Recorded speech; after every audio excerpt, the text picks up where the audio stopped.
Hello everyone, my name is Miranda Buss. I am the Assistant Director for the Illinois Professional Science Master's Program here at the University of Illinois.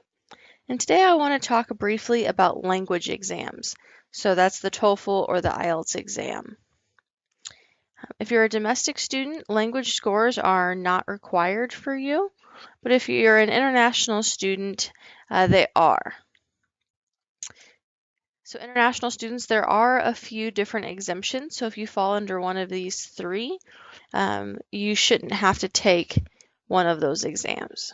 So those three are if you completed your bachelor's degree in a country where English is the primary language, you are exempt.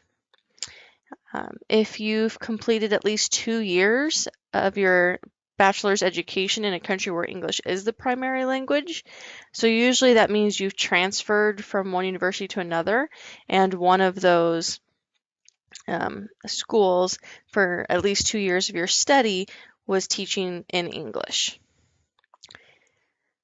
And then the final potential exemption for you is if you did do your bachelor's somewhere else, but you have completed at least 2 years of work experience in a country where English is the primary language.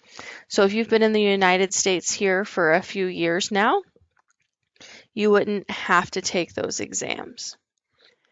So it may be a little confusing, so I think the best scenario for you is to, one, go look up the admissions requirements for your country, because that'll also indicate whether the schools in your country fall into that.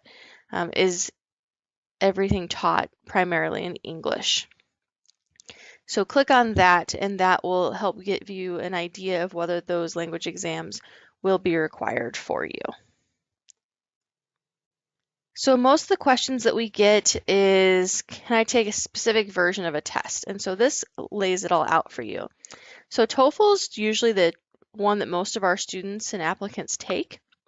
There are 3 versions. There's an internet-based test, a computer test, and a paper-based test.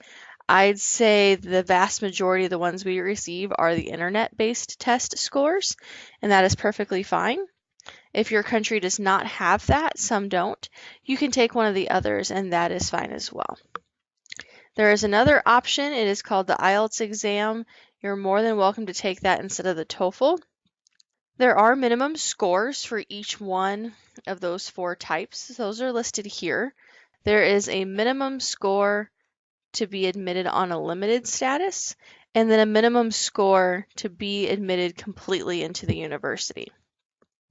So if your score lands in this minimum for limited status, you have the potential of being admitted into the U of I, but there are some things you have to complete once you get to the university.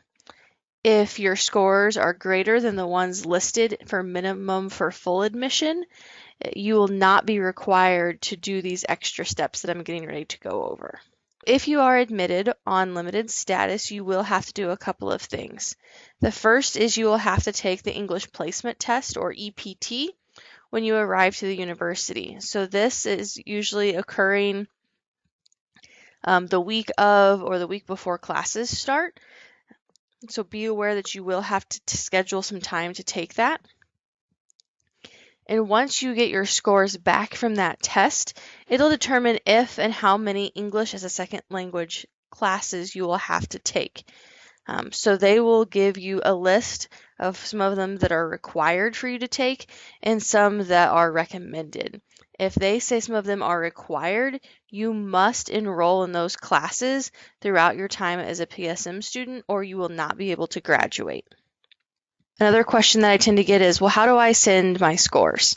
And so for the TOEFL, you can, when you sign up and you take the exam, you can send the scores directly to our institution. That code is 1836.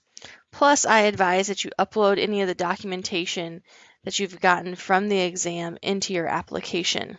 With the IELTS exam, they send you an official copy which you can scan and upload into your application. We do like to have these as early on in the application process as possible, but if you're getting close to a deadline date, feel free to go ahead and submit your application and put in the area where it has the scores, the date that you're planning on taking it, and then go in and update those as soon as you possibly can enter them. So sometimes you're not going to get the score that you're hoping for. And so I get asked quite a bit, can I replace a test score? And yes, you can. So you can retake one of the language exams and try to score higher. But if you've already submitted your application and you retake an exam, I really need you to notify us that you have taken it again and put new scores in your application, because that will help us get a hold of the graduate college and make sure that they see your latest score, because they will have to reevaluate whether you could be admitted on minimum, limited, or a full status. Ideally, I really need to have any of your new scores prior to your deadline date. So international deadline date's June 15th. So it's really helpful to have those updated scores before then, because then, they're trying to get your visa and everything else to you, and we don't want to delay their process any further. So if you do take the exam, again, please try to do it and have your results back by June 15th.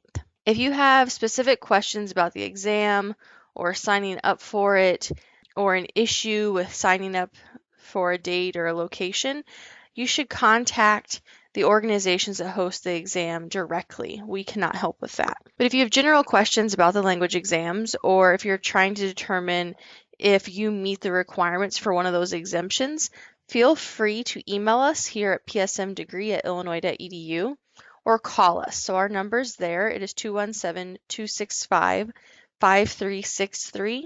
And the United States' international calling number is +1. And with that, that is all I have about language exams. So have a great day. We can't wait to receive your application.